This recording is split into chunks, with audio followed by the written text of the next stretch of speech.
The president's mismanagement of the pandemic has plunged us into the worst economic crisis since the Great Depression.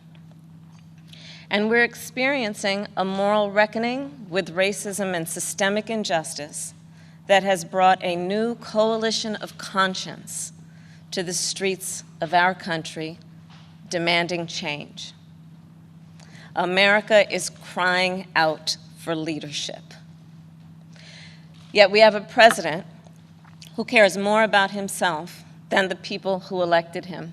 I was surprised that he picked her, very surprised because of the horrible way she talked about him, and frankly because she dropped like a rock, went down to rock bottom. I don't think she ever got to run to take a vote in the first state. So generally speaking, you don't want to pick somebody that went down. She went down, but she went down in a very terrible way, and she said horrible things about Biden. She said far worse about Biden than I ever did, and now she's running as vice president. He made a choice, he picked her. I watched her. I watched her poll numbers go boom, boom, boom, down to almost nothing.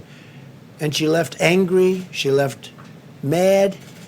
There was nobody more insulting to Biden than she was. She said horrible things about him, and now all of a sudden she's running to be vice president, saying how wonderful he is.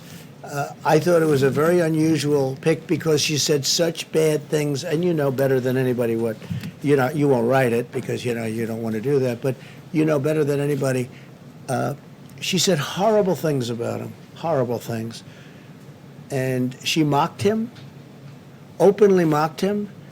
That's why I thought that was a very risky pick, because I'm sure that'll be played back, not necessarily by me, but others. It'll be played back. Judges, federal judges, including Court of Appeals judges.